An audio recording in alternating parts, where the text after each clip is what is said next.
Assalamualaikum warahmatullahi wabarakatuh. Bagaimana kabarnya Bapak Ibu guru penggerak? Semoga tetap semangat, bergerak, berkolaborasi, dan berbagi. Perkenalkan, saya Ridwan Shah, calon guru penggerak angkatan ke-7 Kabupaten Hulu Sungai Utara, Provinsi Kalimantan Selatan. Mohon izin Bapak Ibu guru, pada kesempatan ini saya akan memaparkan aksi nyata saya pada modul 1.4 tentang budaya positif. Berikut ini adalah rancangan tindakan untuk aksi nyata saya. Yang pertama, latar belakang. Adapun yang melatar belakangi kegiatan aksi nyata saya adalah di sekolah kami, budaya positif dijalankan dengan peraturan kelas yang menerapkan konsekuensi logis, namun belum sampai pada keyakinan kelas, dan posisi kontrolnya pun masih pada posisi pemantau, belum kepada tingkat manajer. Kedua, murid-murid yang melanggar peraturan masih terkesan dihukum karena kelas belum membentuk keyakinan kelas dan belum dilakukan proses restitusi. Tujuan aksi nyata. Yang pertama, untuk mewujudkan murid yang merdeka dan sadar disiplin. Kedua, mengembangkan budaya positif di sekolah melalui keyakinan kelas dan pelaksanaan restitusi. Adapun yang menjadi tolak ukurnya adalah terbentuknya keyakinan kelas yang melibatkan guru dan murid di dalam penyusunannya. Setiap guru menerapkan restitusi dalam meningkatkan disiplin positif. Adapun lini masa tindakan saya adalah berkoordinasi dengan kepala sekolah untuk mengembangkan budaya positif melalui keyakinan kelas dan penerapan restitusi. Kedua, berbagi pemahaman dan pengalaman kepada sesama rekan guru dalam pembuatan keyakinan kelas dan penerapan restitusi. Dukungan yang dibutuhkan: 1. Media dan alat untuk membuat keyakinan kelas dan mempublikasikannya. 2. Kerjasama seluruh warga sekolah, baik kepala sekolah, guru, murid, dan orang tua di dalam pengembangan budaya positif di sekolah maupun di rumah. Berikut adalah kegiatan aksi nyata yang saya lakukan. Sebelumnya saya berkoordinasi dengan kepala sekolah, menyusun keyakinan kelas dengan melibatkan para murid, dan ini adalah peraturan kelas yang sudah ada kemudian diselaraskan untuk menyusun keyakinan kelas, dan ini adalah keyakinan kelas yang telah disusun dan disepakati bersama. Kegiatan berbagi pengalaman dan pemahaman di dalam menjalankan keyakinan kelas dan restitusi kepada wali kelas. Berkoordinasi dan sosialisasi dengan orang tua murid untuk pengembangan budaya positif di sekolah maupun di rumah. Dan berikut adalah kegiatan pengimbasan materi modul 1.4 kepada para guru-guru tentang budaya positif. Bismillahirrahmanirrahim. Alhamdulillahirabbil alamin. Allahumma shalli ala sayyidina Muhammad wa ala alihi wa sahbihi ajmain.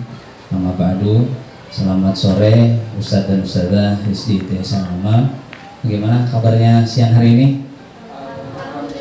Alhamdulillah sehat Ustadzah. Mohon izin, hari ini Ulun akan melakukan aksi nyata untuk perlengkapan di guru penggerak di angkatan ke-7 tentang budaya positif di sekolah.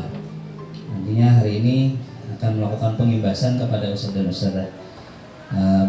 Sebelum kita masuk ke materi pada hari ini, izinkan kita bikin kesepakatan terlebih dahulu.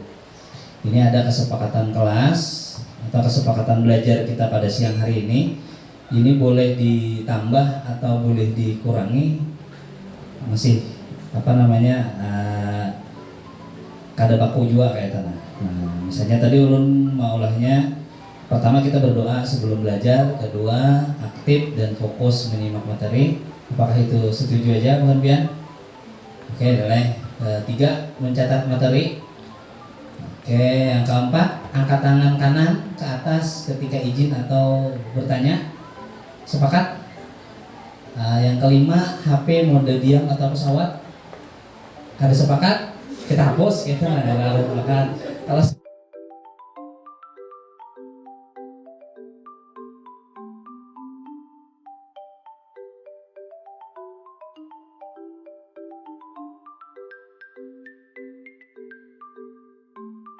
padahal ternyata pengertian sebenarnya disiplin itu adalah sebuah kesadaran yang didasari untuk dirinya sendiri, untuk mematuhi aturan atau nilai-nilai yang sudah disepakati. Artinya kalau orang sudah sepakat, mau, mampu, berarti dia termasuk orang yang disiplin. Baik, disiplin positif. Ini tadi permainan kita, ya, menggenggam, kemudian diintimidasi. Oh, buka. Ternyata Ustadz Naja hari ini terintimidasi oleh Ustadz Rida dan Ustadz Johan, berhasil tolong-menolong saling membuka. Kemudian tadi Ustazah Jayanti merayu buka 100.000. Nah, tapi ternyata Ustazah yang lain kadang mau membuka 300.000. Nah, ada tawar menawar ternyata ya. Nah, ini kaitannya di sini. Nanti setelah ini kita akan simpulkan di akhir. Ada apa dengan permainan kita tadi dan yang praktekkan tadi. Baik, kita masuk ke di sini. Lihat gambar. Ini adalah potret pendidikan di zaman dahulu. Apakah sama dengan kita sekarang? Oh, Sayyidah Maulida bedanya di mana saja? Dulu pakai papan tulis, pakai kapur, oke. Sekarang? Oke. Ada yang sama? Ada yang sama? Ustaz? Ada yang sama? Dari pendidikan dulu sampai sekarang ada yang sama? Oh, sama pakai peci gurunya kayak kita. Oke, sama pakai peci. Oke. Baik, Ustaz saja kalau kita melihat pendidikan orang-orang terdahulu, mereka melakukan itu kan belajar bahasa Indonesia kayaknya ya. PA, Pak, PI, Papi. Nah, mungkin seperti itu. Tapi anak-anak mereka disuruh maju, itu bukan mengintimidasi kayaknya ya. Tapi disuruh maju, ayo siapa yang mau baca? Diajari ya, itu pendidikan orang-orang terdahulu. Kayaknya gurunya banyak, 3 sekalian. Mungkin ada alasan kenapa banyak gurunya, mungkin untuk mendisiplinkan murid-muridnya. Baik, Ustaz-Ustazah, ini kita masuk ke materi di sini. Ada sebuah filosofi Ki Hajar Dewantara. Ki Hajar Dewantara mengatakan bahwa pendidikan dapat diartikan sebagai tuntunan dalam hidup tumbuhnya anak-anak. Maksudnya menuntun segala kodrat yang ada pada anak-anak agar mereka dapat mencapai keselamatan dan kebahagiaan yang setinggi-tingginya, baik sebagai manusia maupun sebagai anggota masyarakat. Ini adalah filosofi Ki Hajar Dewantara yang sangat mendasar. Yang dimaksudkan kita sebagai pendidik ini adalah sebagai penuntun, bukan hal yang lain. Mungkin bisa dibayangkan kalau penuntun itu kira-kira tingkah lakunya bagaimana atau perilakunya bagaimana. Namanya juga penuntun. Nah, apakah kita sudah termasuk penuntun atau cuma penonton? Apakah kita cuma penonton anak-anak atau kita termasuk penuntun anak-anak? Baik, Ustaz. Setiap anak punya potensi masing-masing. Nah, tugas kita adalah sebagai penuntun atau pemandu atau pembimbing. Tidak ada anak-anak yang bodoh, melainkan cara membimbingnya lah yang salah. Setiap anak unik dan memiliki kelebihan masing-masing. Sepakat? Sepakat dengan itu, tidak ada anak yang bodoh, melainkan cara membimbingnya lah yang salah. Setiap anak unik dan memiliki kelebihan masing-masing. Sepakat dengan itu? Oke, alhamdulillah sepakat kita di sini ya. Nah, dan memang seperti itu keadaannya. Setiap anak punya potensi masing-masing. Jadi kita sebagai guru. Oke, silakan. Alhamdulillah ini sudah melakukan kesepakatan kelas. Nah, baik, Ustaz-Ustazah, kira-kira gambar ini pian artikan seperti apa? Lagi apa itu sih? Nanam ya. Nah, guru seperti itu sebenarnya. Sebenarnya kita sedang menanam benih-benih yang akan tumbuh di masa depan. Anak-anak kita laksana tanaman Yang tidak mungkin kalau kita menanam padi itu tidak akan mungkin tumbuhnya jagung. Kalau kita tanam padi tidak mungkin tumbuhnya jagung.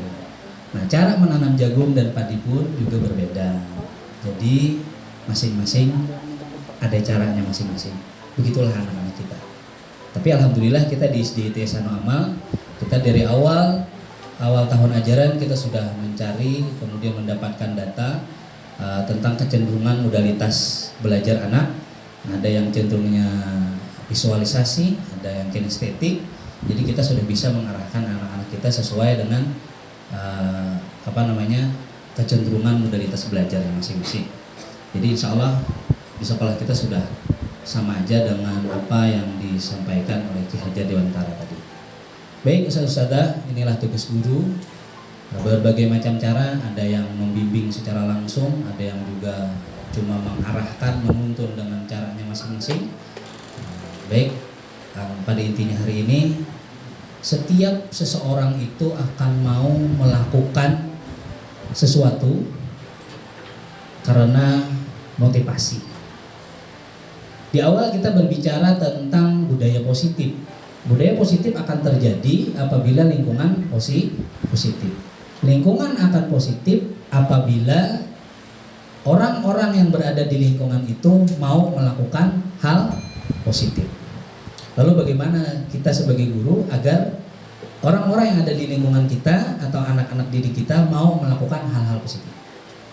Maka sangat penting bagi kita sebagai guru mengetahui motif apa yang mendasari mereka untuk melakukan sesuatu. Gozen di dalam bukunya mengatakan ada 3 motivasi perilaku manusia. Jadi disimpulkan manusia itu ada 3 motivasi yang menjadi mendasari mengapa mereka melakukan. Karena tadi kan sudah kita praktekkan, ada Ustadz Naja yang mau membuka tangannya, kemudian ada ustazah yang tidak mau membuka tangannya walaupun dirayu, diberi hadiah, bahkan dipaksa pun. Nah, berarti kan apakah nanti dari pian semua itu masuk di dalam 3 motivasi perilaku manusia ini? Yang pertama, untuk menghindari ketidaknyamanan dan hukuman. Jadi seseorang terkadang mau melakukan sesuatu itu hanya untuk menghindari ketidaknyamanan dan hukuman.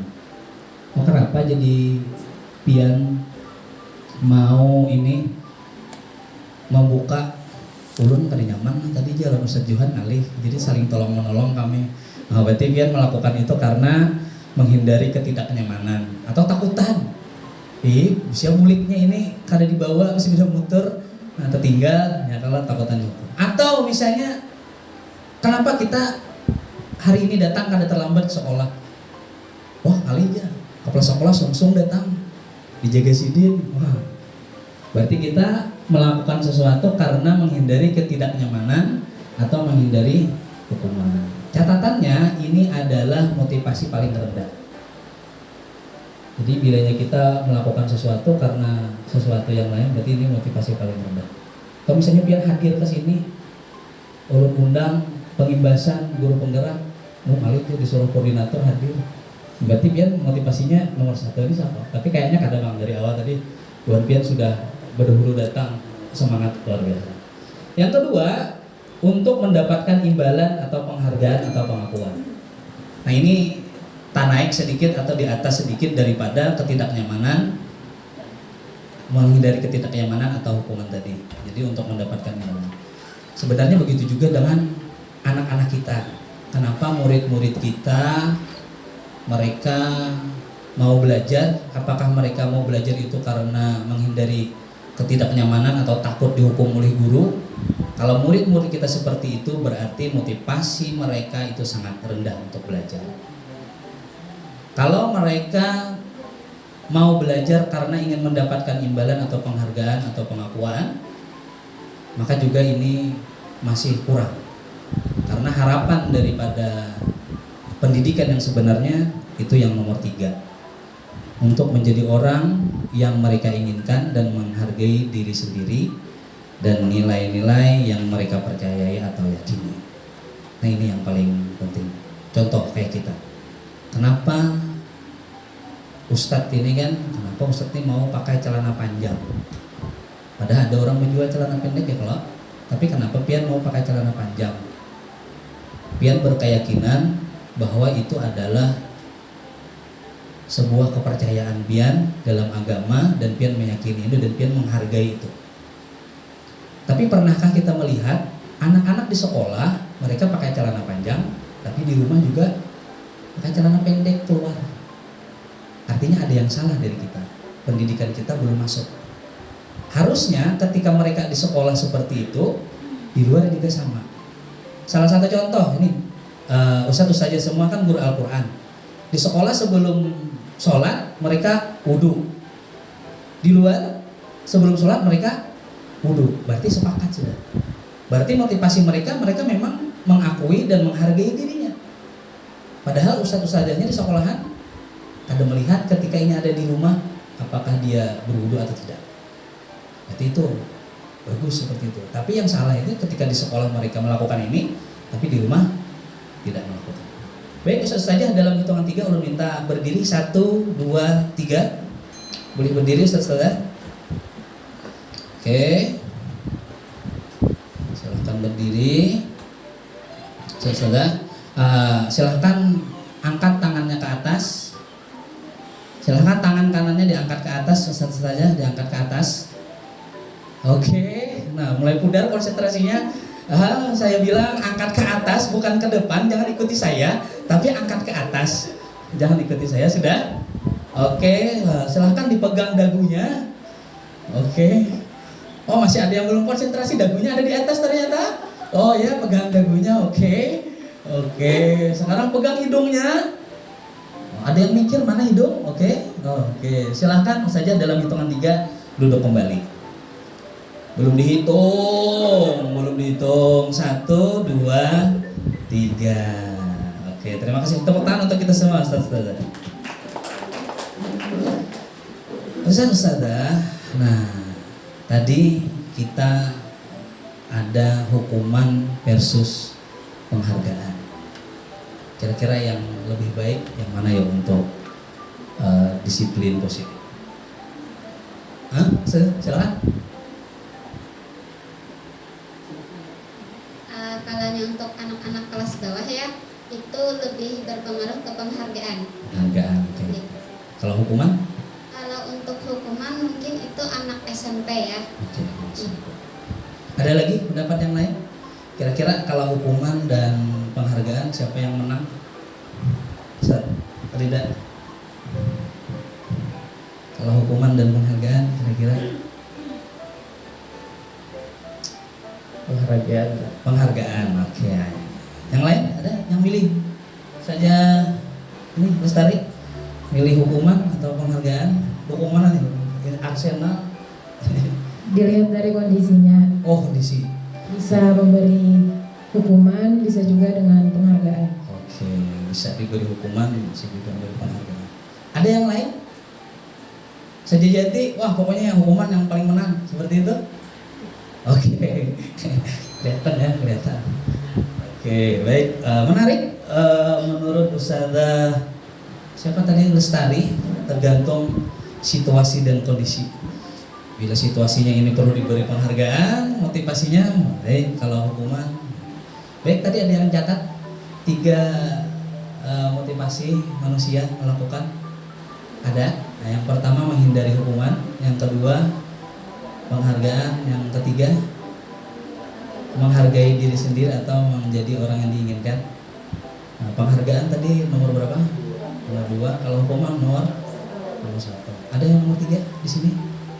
Tidak ada ya. Padahal tadi yang terbaik nomor 3 sengaja. Yang nomor 3 tidak ditanding. Ini tipuan. Yang salah sama pada salah ditanding. Ternyata ada istilah dihukum oleh penghargaan. Pernah dengar saja? Dihukum oleh penghargaan. Kalau hukuman tadi kayaknya dihukum dengan sesuatu yang tidak baik ya. Kita sering seperti itu, atau pernah mengalaminya langsung, atau kita baca referensi, biasanya hukuman itu tidak nyaman. Tapi ini ternyata Ustadzah saya dapat materi baru, dihukum oleh penghargaan. Penghargaan bisa menghukum? Iya. Bagaimana itu? Saat kita berulang kali menjanjikan hadiah kepada anak-anak agar berperilaku bertanggung jawab, atau kepada murid agar mempelajari sesuatu yang baru, atau kepada seorang karyawan agar melakukan pekerjaan yang berkualitas, sebenarnya kita sedang berasumsi mereka tidak melakukannya atau mereka tidak akan memilih untuk melakukannya. Pernah lah Ustazah Jerbian, siapa hari ini yang mengumpul tugas selesai sebelum istirahat dapat hadiah? Sebenarnya ternyata di dalam dunia pendidikan yang kami temukan di guru penggerak itu sama saja kita sangka buruk kepada anak kita. Di mana terletak sangka buruknya? Letak sangka buruknya adalah kita tidak akan anak kita tidak akan melakukan kecuali diberi hadiah. Padahal tanpa hadiah pun sebenarnya mereka mau. Karena tugas kita menuntun sebagai guru, bukan panitia kompetisi. Kita berkolaborasi, bukan berkompetisi. Jadi ini dihukum oleh penghargaan. Baik, sedikit kita masuk. Ternyata penghargaan itu pengaruhnya jangka pendek. Misal anak kita suruh, ayo siapa yang mau maju ke depan, yang mau maju ke depan dapat pisang. Dia bisa mau, langsung mau. Besok kada ada hadiah lagi pisang, kada mau. Artinya hadiah itu motivasi untuk anaknya cuma jangka pendek. Mereka tidak mau melakukan lagi. Nah, kenapa jangka panjang di situ ada ulun tulis? Jangka panjangnya seperti apa? Jangka panjangnya kecuali pian setiap hari memberi hadiah. Tapi kenyataannya kita bukan Tuhan. Yang hanya mampu memberi setiap saat itu hanyalah Tuhan. Kita sadar kita bukan Tuhan. Kita tidak akan bisa memberi selamanya kepada anak. Bisa saja usia kita stop sampai di situ, kita tidak bertemu dengan murid kita. Maka apa yang akan terjadi? Kalau anak kita terbiasa diberi hadiah, diberi penghargaan, mereka akan melakukan kecuali diberi penghargaan. Ini kami diskusikan dengan kawan-kawan guru penggerak waktu itu. Apakah ini bertentangan dengan dunia Islam? Apalagi kita sekolah Islam. Sekarang di agama Islam juga ada pahala, ada siksa. Artinya kalau meninggalkan penghargaan sama saja kita meninggalkan pahala. Bukan di situ. Kesamaannya bukan. Sekilas sama tapi berbeda. Lihat di sini. Penghargaan merusak hubungan. Ustadz Najah diberi hadiah oleh ulun 3 juta. Itu bisa merusak hubungan. Kenapa bisa merusak hubungan? Bisa merusak hubungan dengan Ustadz Najah, atau bisa merusak hubungan dengan sang pemberi hadiah, atau bisa merusak hubungan dengan teman sejawat. Di mana merusak hubungannya? 1. Sengaja beri hadiah 3 juta. Ternyata ekspektasinya berbeda. Padahal sengaja mengharapkan 10 juta. Karena penghargaan tidak sesuai, bisa merusak hubungan. Bisa jadi kayak itu aja hadiahnya. Pernah lah pian memberi hadiah ke anak-anak. Siapa maju ke depan dapat hadiah. Sekali dapat hadiah gula batu, permen sebuting. Yang anaknya lebih berpikir cerdas, lapah-lapah maju dapat permen sebuting. Rusak hubungan. Dengan pemberi hadiah, di mana rusak hubungannya? Dia hanya mau melakukan ketika mau diberi hadiah. Sebenarnya tidak ada hubungan. Kita cuma ada pemberian hadiah dan diberi hadiah. Tidak ada hal yang lain. Sama saja dengan jual beli. Sedangkan kita tugasnya bukan menjual ilmu, anak-anak membeli ilmu, bukan itu. Tapi kita mentransfer ilmu, membimbing anak-anak kita, menuntun anak-anak kita menuju yang terbaik. Nah, kemarin kami diskusikan juga dengan kawan-kawan waktu itu. Ada yang tidak setuju penghargaan ini dihapus penting, harus sesuai kondisi kayak Ustazah siapa tadi, Lestari. Hukuman perlu, penghargaan perlu, sesuai tempatnya.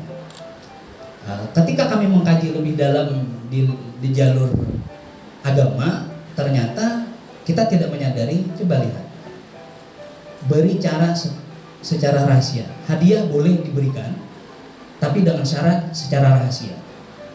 Jangan di tengah-tengah atau di tengah orang banyak.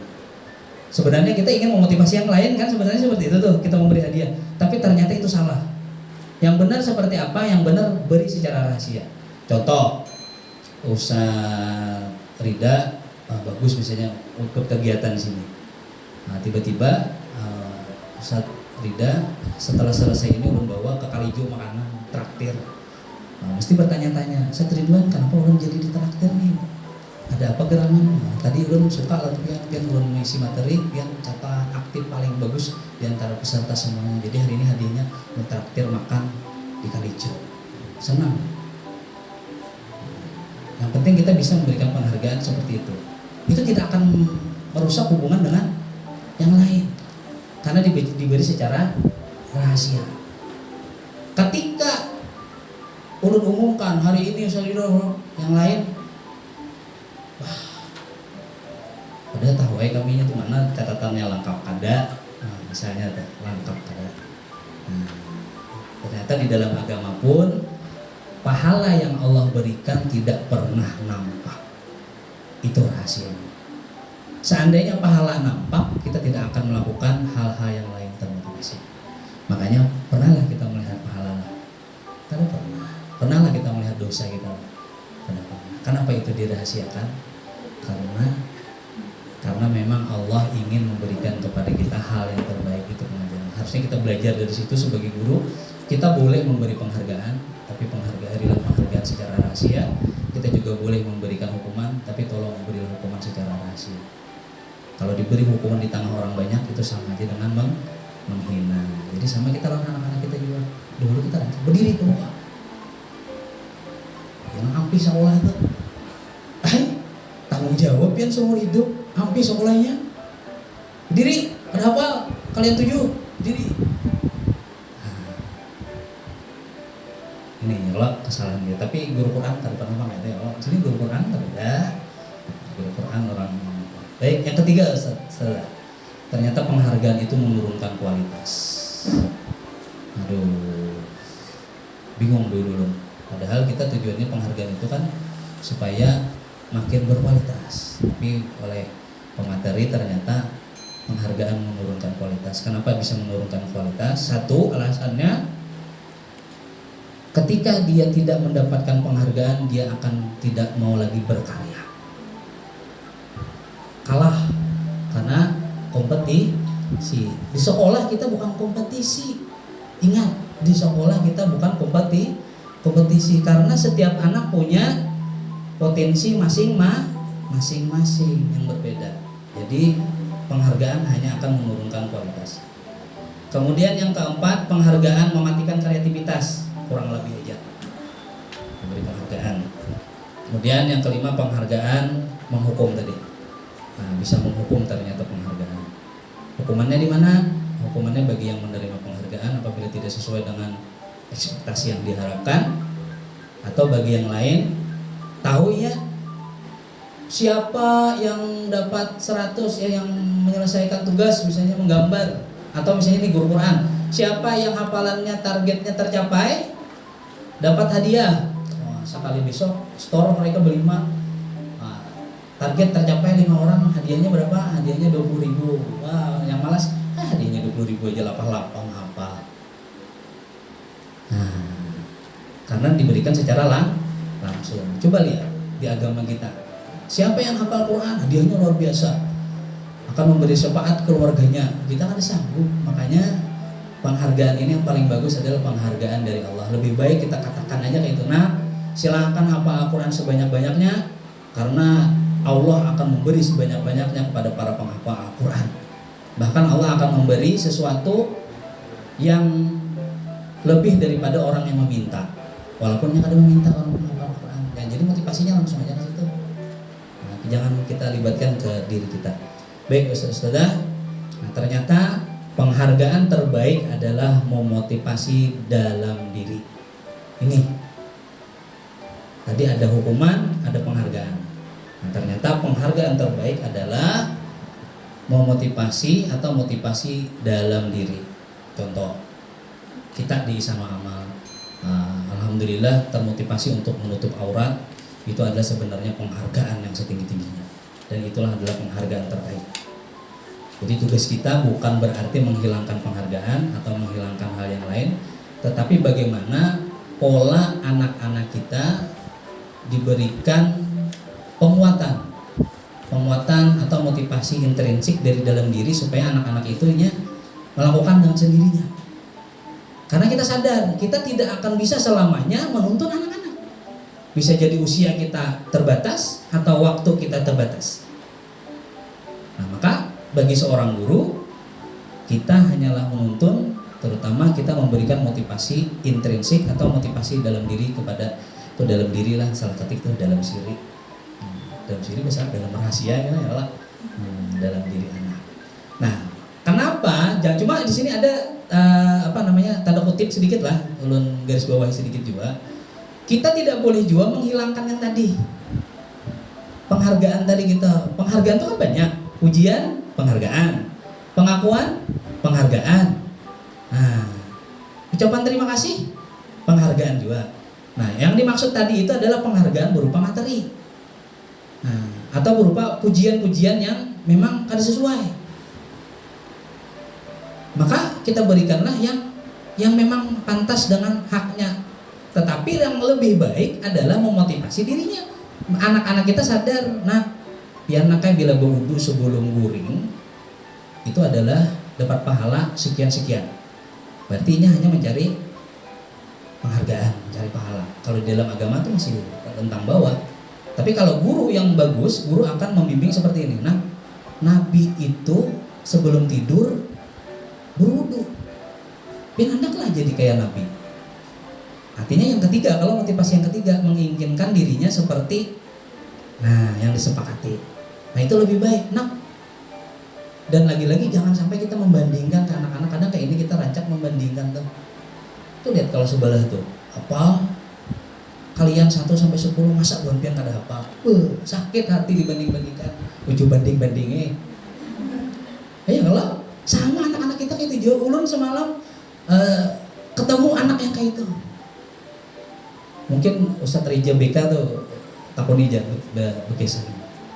Bawa ke BK kenapa? Belum Ustadznya dibanding-bandingkan. Wah, anak kelas 4 kadang 7 dibanding-bandingkan. Bakawannya masuk BK kenapa dibanding-bandingkan? Kadang 7 apalagi guru membanding-bandingkan. Wah, sakit hati. Jangan dibanding-bandingkan. Bila hendak kita motivasi, nah coba lihat kelas 4A hafal kalian 1 sampai 10. Kita hafalnya berapa nak? Kita hafal hanya sampai 5. Oke, kita startnya hanya sampai 5. Tapi Ustazah yakin buan pian hafal sampai 20. Kenapa jadi Ustaz yakin? Karena pian kayaknya lebih rajin belajar nih kayaknya nih kalau mau belajar. Tapi kita kadang merendahkan yang lain dan kadang merendahkan ini. Yang merendahkan tuh membandingkan. Itu yang 4A tuh hafal, masa kayak itu ada hafal? Kita hatinya. Nah kalau pian pak pernah dibandingkan. Tuh lihat itu wali kelas tuntas perangkat Quran kada tuntung sakit hati. Kada lah nyinggung sedikit kada ikut awal mau Ustaz sejakir memang ada itu supaya jangan membanding-bandingkan. Apalagi kan Quran terkadang kita ulun suaju jadi guru Quran gitu. Ada yang anaknya makhrajnya bagus, ada juga yang jangan dibanding-bandingkan. Intinya itu. Nah, ada sesuatu yang kami dapat di guru penggerak yang bisa memotivasi dari dalam diri bagi anak, yang disebut dengan restitusi. Nah, restitusi itu adalah sebuah pendekatan untuk menciptakan disiplin positif.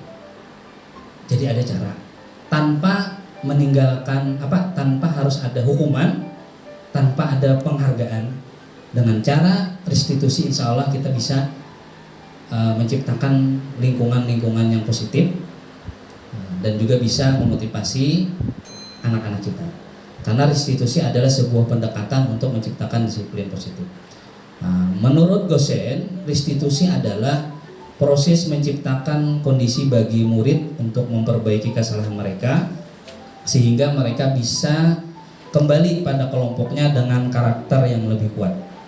Restitusi merupakan proses kolaboratif yang mengajarkan murid untuk mencari solusi dari masalah dan membantu murid berpikir tentang orang seperti apa yang mereka inginkan dan bagaimana mereka harus memperlakukan orang lain. Nah, itu sebenarnya baca memahaminya bingung lah, sama gampang karena seperti ini saja. Restitusi itu bukan untuk menebus kesalahan, namun untuk belajar dari kesalahan. Jadi begini, ada istilahnya hukuman. Kan tadi kita disiplin positif, ada hukuman. Kalau di sekolahan kita ada yang namanya konsekuensi logis. Nah, konsekuensi logis ini lebih mirip dengan restitusi. Sebenarnya kita di Ihsanul Amali sudah menerapkan restitusi sebenarnya. Cuma bahasanya Ustaz Zakir yang berbeda mungkin. Tasmiyahnya beda.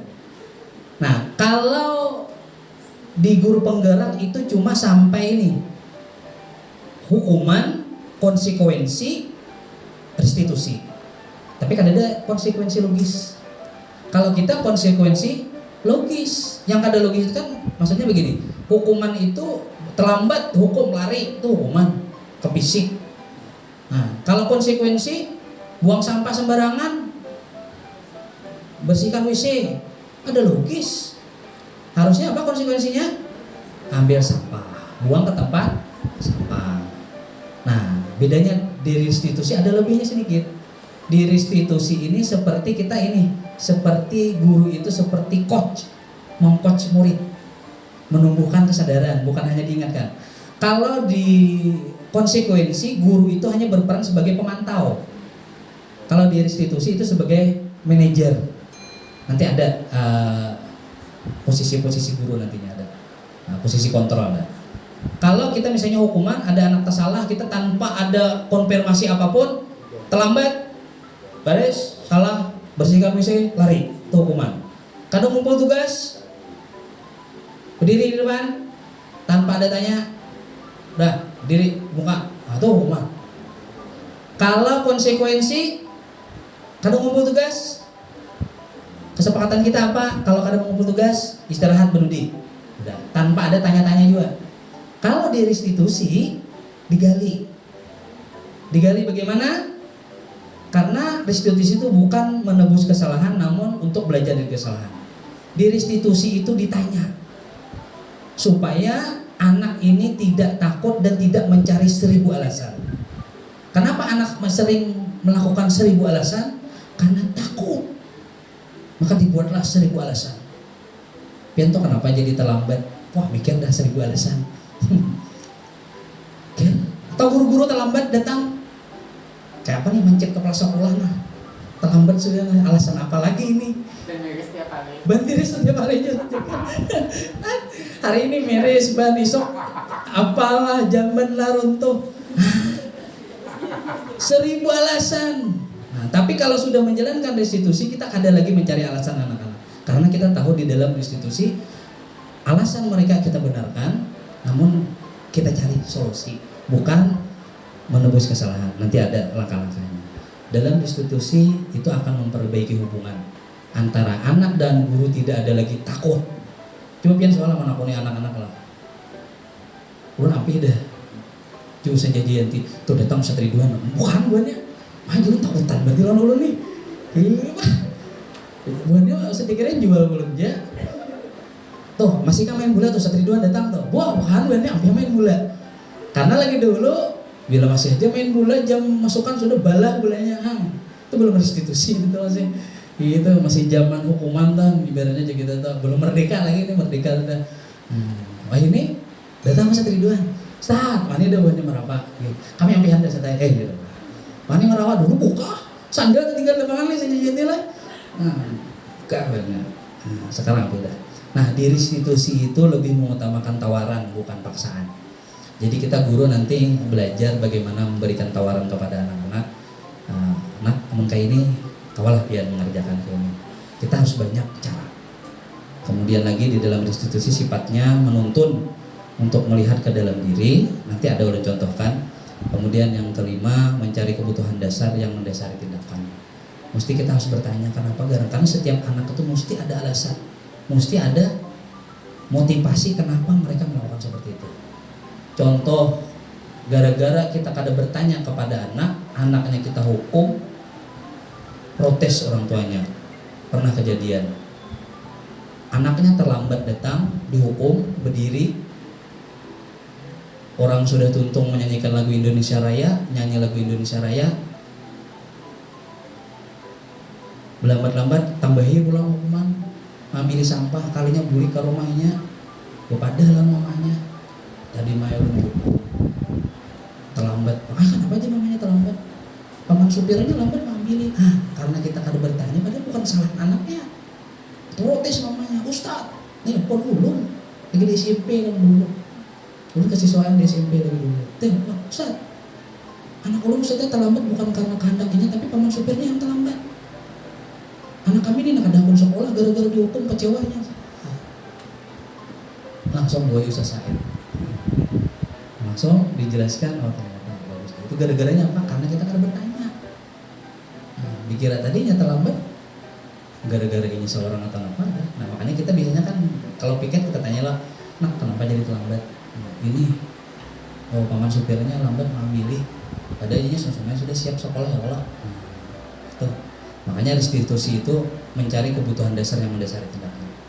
Jadi kita mengambil tindakan tidak sepenuhnya dengan hasrat apa aja orang tuh, karena dua manusia ini dua ujiannya, bungas jelek, cantik jelek.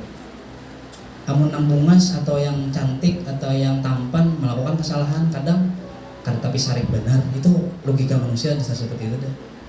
Anaknya ganteng, putih pulang, gagah, anak orang sugih pulang, terlambat, itu ujian kita. Terlambat gini sini. Apalagi anak kepala dinas pulang. Anak kepala dinas terlambat, bungas anaknya putih pulang, bersih awaknya. Terlambat, terlambat. Udah anak yang lain, kaos kaki sabala-balain. Kenapa terlambat? Nah itu ujian bagi kita. Kepada yang bagus tadi kita kayak apa bersikap, kepada yang jelek kayak apa bersikap. Biasanya bila nampi bungas menangis, bilanya sudah nampi kada tapi udah ada tangannya habis seorang dia ngalih. Itu pengalaman belum anak ulun dua ada bungas ada ada. Maksudnya bungas itu binian, kada itu ganteng maksudnya ganteng. Begaya. Nah jadi itu ujian bagi kita, makanya restitusi ini akan mencari solusi bagus. Yang keenam adalah fokus kepada karakter dan solusi. Kita kadang mencari siapa yang salah, tapi kita mencari solusi bagaimana supaya ini jangan terjadi lagi. Baik, ini posisi kontrol. Ada 5 posisi kontrol. Salah satunya menghukum, kemudian membuat rasa bersalah, 3 menjadi teman, 4 pemantau, 5 sebagai manajer. Guru harus memiliki posisi kontrol seperti ini agar disiplin positif di sekolah tetap berjalan dengan baik. Namun yang paling baik itu adalah posisinya sebagai manajer, bukan sebagai nomor 1, nomor 2, nomor 3, dan nomor 4. Apa itu penghukum? Ya penghukum kayak tadi yang dijelaskan. Biasanya ciri penghukum itu bahasanya kasar, nyaring, orang kadawani melihat tunduk aja, kada diberiakan bupandir, diam, jangan, contoh akan mama dulu. Nah, biasanya bimbingan kayak itulah banyak lah. Ya oleh, kan dulu jadi bimbingan sih gitu. Lagian kada loh. Ada aja setanah reda ada. Nah posisi yang menghukum, tapi kayaknya di sekolah kita kada ada bang yang menghukum ke anak-anak kada. Karena memang sudah peraturan kita membimbing secara Islami. Ya kalau agar mampu menjadi generasi yang soleh, kemudian melaksanakan pembelajaran yang mudah, menyenangkan, menyentuh hati, untuk menumbuhkan kecerdasan siswa-siswi. Nah, yang ketiga ini membimbing siswa-siswi meningkatkan keterampilan hidup untuk agar mampu beradaptasi dengan itu harus benar-benar kita yakini. Misi kita tuh kita yakini, bukan hanya sebagai hiasan di dinding kepala sekolah, di ruang kepala sekolah, di tangga itu ada, tapi kita yakini membimbing agar mereka mampu beradaptasi dengan lingkungan. Nah, makanya kita seperti itu, jangan menghukum. Yang kedua, membuat rasa bersalah. Ini biasanya banyak kayak ini kita nih. Oh, mohon maaf, ulun melihat-lihat dan ulun seorang pengalaman kayak itu. Rancak mengolah bersalah. Mampiannya kayak apa? Ustaz mampian kada bisa. Pas kan tercapai kena tujuan pembelajaran Ustaz. Aras Ustaz kena. Pas nilai rapot guru Ustaz kena rendah. Pihak mah ada membantu Ustaz. Nah, itu membuat rasa bersalah tuh. Kasihan tuh. Atau misalnya membuat rasa bersalah tuh kayak ini. Terlambat pulang murid kita. Datang pian. Piannya. Pas Ustaz kena sadiki kepala sekolah pulang lah. Anak muridnya kada dipadahi membuang sampah sembarangan. Tolong Bang. Nah biasanya kayak itu bahasanya. Tolong Bang mengerti Ustaz Bang. Mengerti saja. Nah itu biasanya tuh posisi kontrolnya membuat rasa bersalah. Nah tapi kita kekurangannya apa bilanya hilang rasa bersalahnya, ya kada peduli lagi, kada respect lagi misalnya nih, langsung saja cuek, tolong Pak jangan buang lagi nih, cuek kayaknya saja itu. Nah ini kurangnya kita. Yang ketiga teman, kadang guru itu kan posisi kita sebagai teman. Nah kekurangannya sebagai teman ini, pada bagus juga tuh sebagai teman ya kalau menemani ini, tapi kekurangannya kayak ini, sebutin kekurangannya. Ketika dia berteman dengan yang lain, hilanglah kita. Nah, dan ini susah jadinya. Kenapa jadi susah? Kelas 3 dikawani terus, naik kelas 4 belain wali kelasnya, berbeda wali kelasnya. Karena sering ditemani dan belajar, kecuali lawan dahulu. Nah ini salah juga sebenarnya seperti itu posisi kontrol kita. Dulu Wafa dengan Ustazah Mili, pindahlah Ustaz ini merusak hubungan jadinya. Dulu pernah diucapi anak-anak waktu pertama mengajar Quran di sini kelas 4 mengajar Quran. Dulu tuh pagi habis sholat duha di musola semuanya murajaah di situ ke kelas menghafal. Ada yang berucap, Ustaz Ridwan kada rami loh Ustaz Rabi belajar tahfidz. Kenapa jadi seperti itu? Karena dikawani. Ketikanya berpindah ke guru yang lain, suasananya berubah karena termotivasi lagi. Ini ternyata kekurangan posisi kawannya ada juga bila berpindah. Lain kita mengawani dari awal sampai akhir, tapi itu kan mungkin. Ya kalau, tapi kan mungkin. Banyak curhatan-curhatan anak-anak tuh seperti itu, malas belajar. Contoh ada lo dengar. Nyaman juga di SMP IT daripada di Man IC. Nah sebut merek lah. Maaf, artinya di Man situ. Kenapa? Kalau kita di sini belajar kayak di situ, dibelajarin.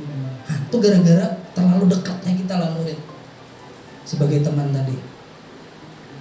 Jadinya motivasinya kurang. Tapi kalau memang kita bujur-bujur memberikan posisi kontrol kita sebagai manajer, siapapun yang mengajari, siapapun gurunya, ini kan peduli. Karena tujuannya cari ilmu. Yang keempat pemantau. Nah kita kebanyakan di Sanoama posisi pemantau, tapi masih bagus ya posisi pemantau. Ya kalau lain memantau itu lain lah.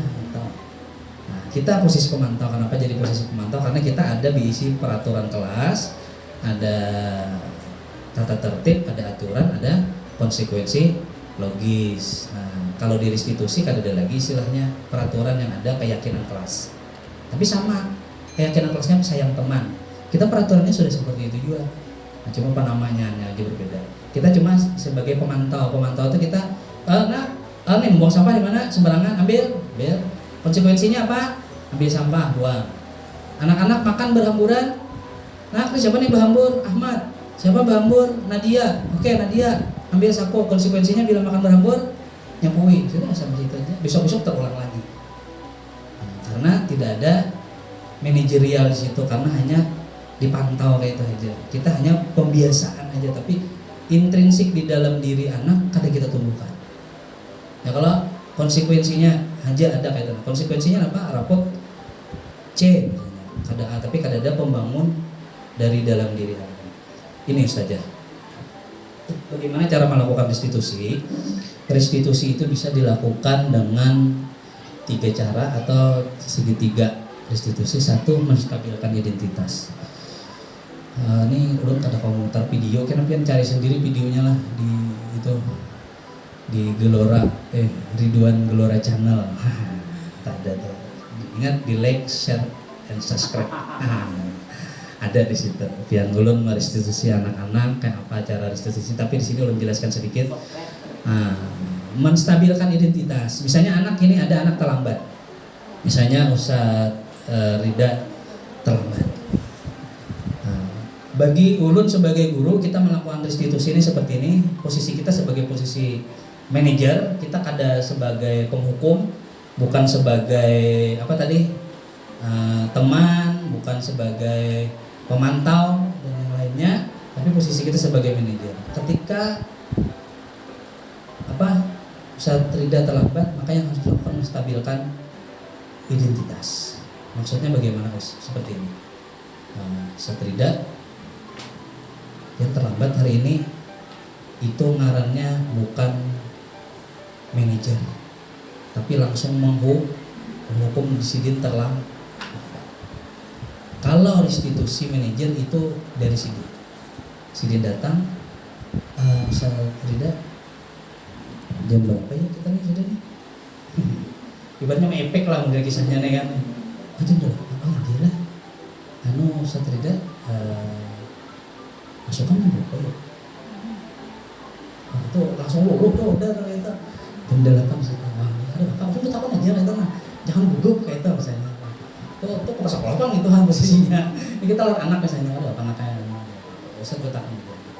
Nah, menstabilkan identitas, distabilkan dulu ini supaya mau berpandir. Kenapa jadi mau berpandir? Karena bila kada stabil nih yang terjadi 2. Bungkam 1000 bahasa, mencari alasan 1000 alasan. Nah 2 aja bila sudah takut tuh 2, cuma caranya ada dulu yang lain. Bungkam sedikit, ya takut nih katanya kok dia apa? Ngalir kita jadi atau mencari 1000 alasan.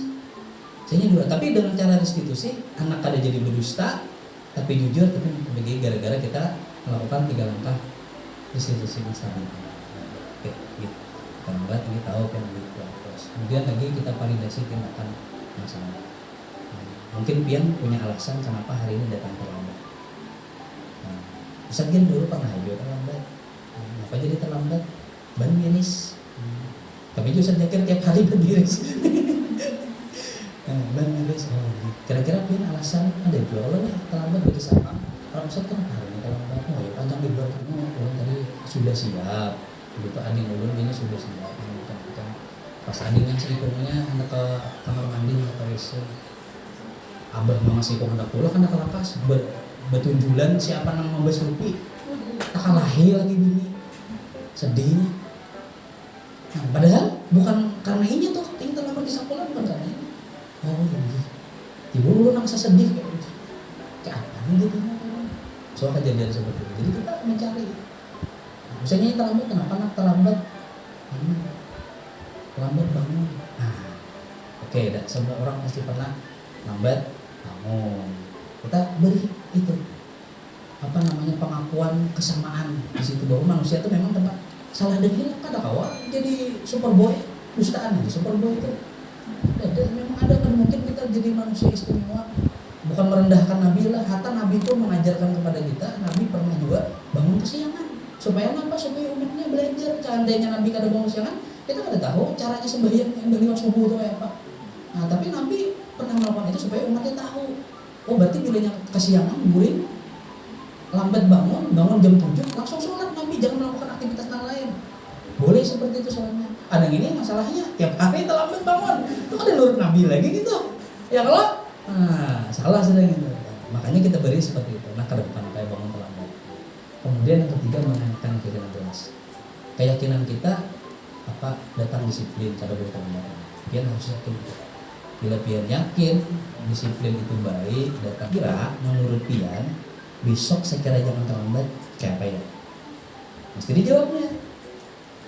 Datang cepat. Sekira besok kau datang cepat kayak apa ya? Sore bangun, cepat-cepat bangun pagi. sekira bangun cepat pagi kayak apa ya? Pas minta gerak kai di rumah, selain kai siapa ada? Nini, selain Nini Bang lagi ada lah lain selain digarap Nini kai, maksudnya kai Nininya kena kada terbangun juga siapa ya bisa kan ada lah bisa HP ada. Kira-kira dengan HP kau latihan bangun dibangun oleh HP, oh bisa kayak apa caranya? Pasang alarm sih. Bukan kita yang menawarkan solusi, tapi anak. Seandainya kita nih kada ada lagi, kenapa pentingnya restitusi? Misalnya ulun nih kada ada lagi meninggal dunia misalnya, atau kita sebagai guru kada ada lagi misalnya pindah tempat misalnya saja nih jadi kepala dinas, ya karena anak kepala dinas di kelas sekian misalnya jadi kepala dinas. Nah, jadi kepala dinas ambil majar di kelas kalau? Amin. Nah, ambil majar anak kita atau anaknya lulus.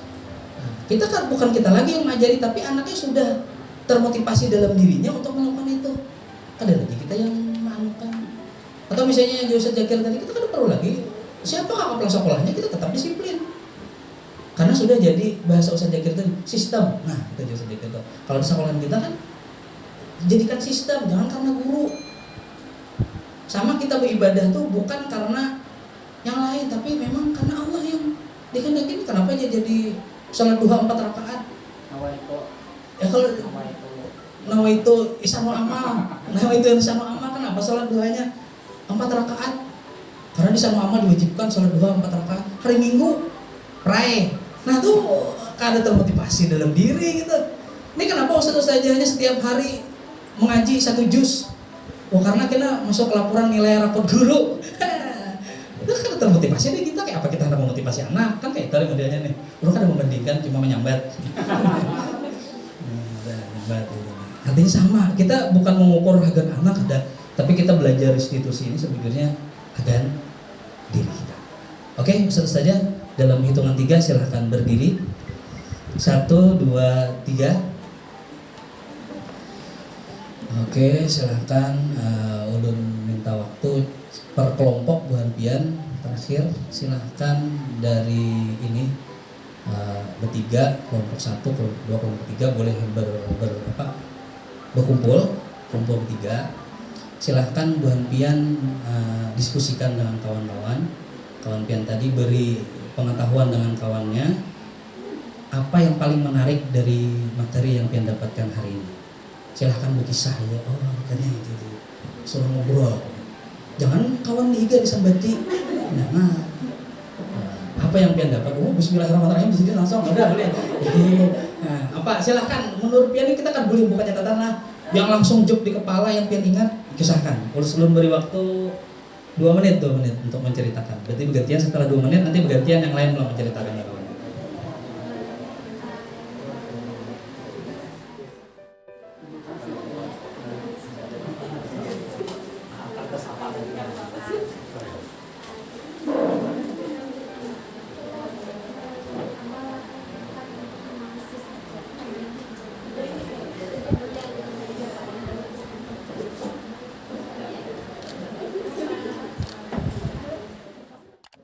Ayo 1 menit, silahkan bagi saya.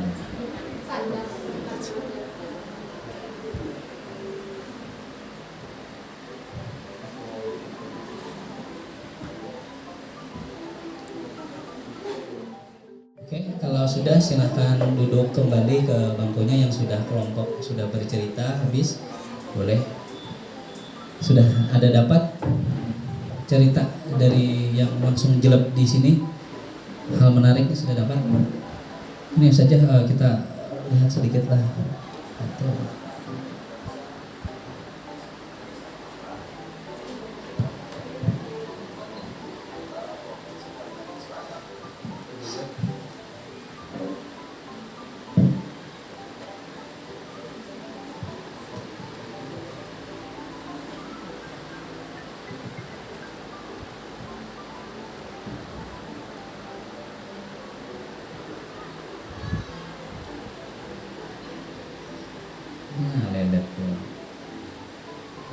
Ini restitusi, tadi restitusi kita cepat dikit lah, langsung ke kasusnya.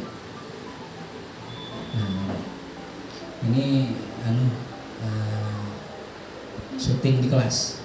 Nah, Aisyah adalah murid kelas 4B yang tidak melaksanakan piket pagi kebersihan kelas sebab dia terlambat datang ke sekolah. Keterlambatannya datang ke sekolah karena bangun kesiangan.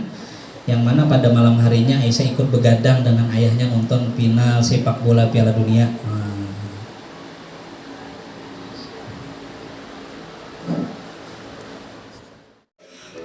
Kasus kedua, ini Sasa dan temannya melakukan pengucilan atau perundungan. Ini biasanya sering terjadi Bapak, terhadap Akilah hanya karena Akilah tidak memberi kabar bahwa dia tidak jadi ikut ke perpustakaan daerah.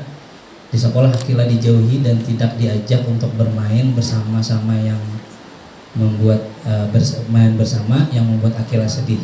Oleh wali kelas, mereka semua dipertemukan, dilakukan 3 langkah restitusi, 3 langkah tadi untuk menyelesaikan masalah. Ini diambil dari kisah nyata namun diperankan oleh orang yang berbeda. Ini kejadian pernah terjadi.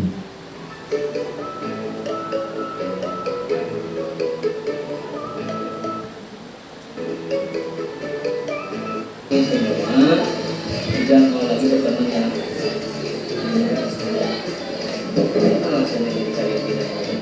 Jadi begini ceritanya Ustaz, Akilah janji mau ikut nyobain ke perpustakaan daerah. Tapi pas dia mau berangkat, kami sudah ngumpul. Namun ada yang datang. Di telepon jadi awal, lebih 1 jam kami dulu. Sampai dia bilang waktu kami Ustaz. Jadi ya udah hari ini kami juga gak mau bareng-bareng dia, biar dia bisa saya kan Ustaz. Ya. Baik, saya paham dengan apa yang kalian rasakan. Tapi apakah kalian sudah konfirmasi dengan Akilah? Gimana mau konfirmasi? Kemarin ditelepon aja nggak diangkat. Itu kan kemarin. Nah ini kan bisa konfirmasi langsung dengan Akilah. Males Ustaz, sudah terlanjur kecewa, ya kan Ustaz? Iya. Begini anak-anakku sekalian, kecewa syuting di jam berbeda nih. jangan sampai hati Belajar dari artis saja kan. disiki oleh setan untuk saling bermusuhan. Kalian masih ingat keyakinan kelas kita yang terakhir apa? Ingat Ustaz, saya teman. Alhamdulillah kalau kalian sudah ingat keyakinan kelas kita. Hari ini tadi Akilah sudah bercerita dengan Ustaz apa yang menjadi dia tidak bisa hadir dan tidak ikut dengan kalian ke perpustakaan. Saya minta kalian, apakah kalian juga mau mendengarkan kenapa si Akilah tidak bisa hadir dan tidak bisa ikut ke perpustakaan bersama kalian? Akilah, silahkan ceritakan dengan teman-teman Akilah. Maafkan aku sangat tidak memberi kabar kepada kalian bahwa aku tidak bisa ikut ke perpustakaan. Kemarin aku ingin berangkat ke rumah Sesa. Tiba-tiba aku disenggol mobil.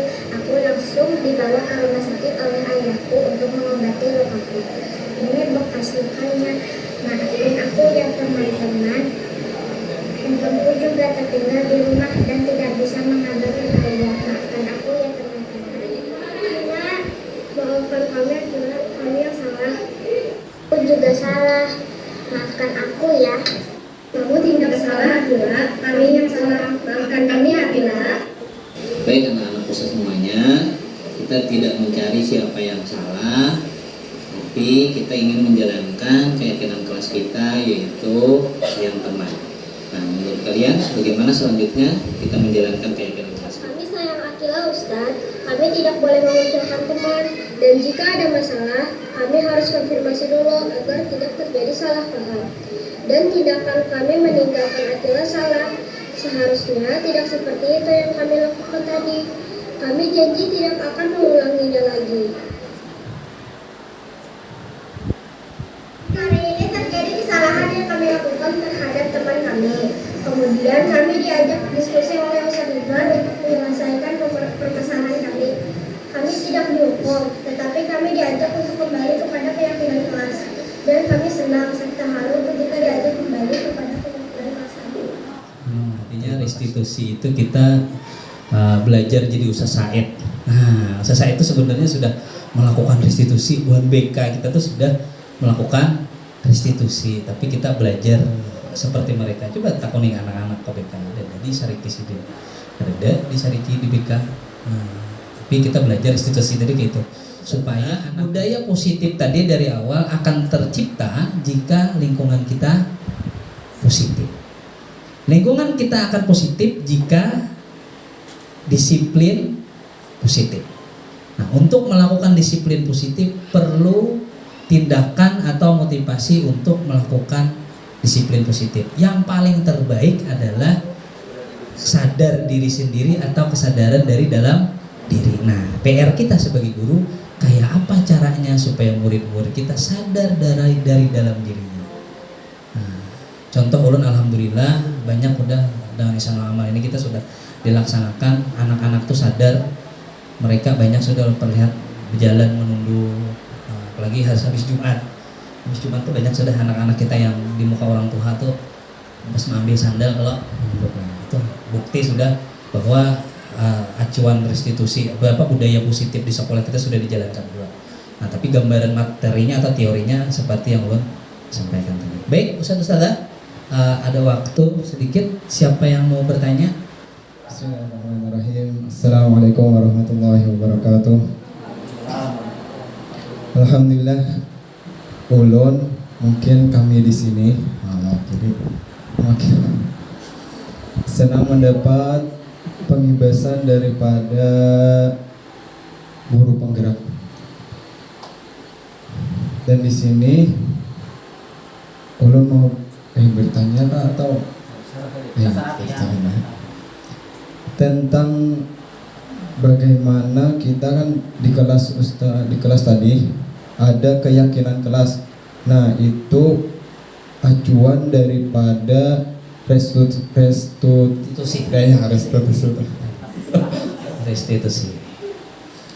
Nah, bagaimana cara kita membuat daripada keyakinan kelas tadi? Apakah disamakan dengan yang ada atau dengan berbeda-beda? Kegiatan seperti ini menyenangkan. Alhamdulillah. Karena apalagi sebagai seorang pendidik perlunya untuk terus belajar, terutama yang kayak ini tadi tentang bagaimana penerapan budaya positif.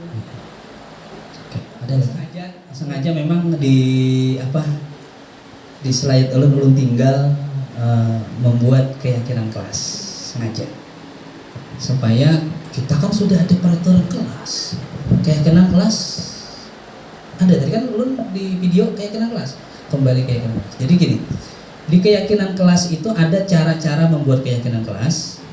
Nah, tapi ini kada ulun diskusikan di sini karena itu sudah pian lakukan pada pembuatan classroom manajemen itu sama. Isinya kada berbeda. Apa isinya jadi yang sama? Karena kita melibatkan siswa. Ya karena peraturan kelas bukan hanya dibikin oleh guru, tapi dibikin oleh siswa, jadi sama kayak itu. Cuma bahasanya aja diganti. Nah, kalimatnya kan kalau di Wafa ada, kalau peraturan kelas lagunya masih ingat lah. Positif dengan kalimat positif, nyatakanlah positif dengan ringkas. Nah, di situ ada. Nah, jadi kadang orang sebutkan sini. Ustaz, karena sudah ajan juga dan waktu sudah habis, mari kita akhiri dan ulun banyak-banyak minta maaf kepada pian semua jikalau pada materi hari ini banyak kekurangan. Sebenarnya banyak yang ingin ulun sampaikan lagi, tapi waktulah yang memisahkan kita atau membatasi kita. Mudah-mudahan di pertemuan berikutnya kita bisa bertemu lagi. Dan juga ini di belakang Ustaz saja ada tamu kehormatan kita, ada pengajar praktik ulun Ibu Marliani. Kemudian ada 2 orang dari BGP Banjarmasin, Banjarbaru ulangnya. Nah, kami kalau suara sana lagi kan. Nah, kena kasih tahu oleh. Ini Balai Guru Penggerak di Banjarbaru. Nah, kita kedatangan tamu kehormatan hari ini, alhamdulillah sangat senang sekali. Bapak Ibu selamat datang di Ihsanul Amal. Inilah Ihsanul Amal dan inilah kami, doakan Bu, kami mudah-mudahan terus berkembang dan terus maju. Baik, Ustazah, mari kita sama-sama akhiri pertemuan kita hari ini dengan sama-sama membacakan Subhanakallahumma wa bihamdika asyhadu an la ilaha illa anta astaghfiruka wa atubu ilaik. Kita akhiri dengan hamdalah alhamdulillahirabbil alamin. Wassalamualaikum warahmatullahi wabarakatuh.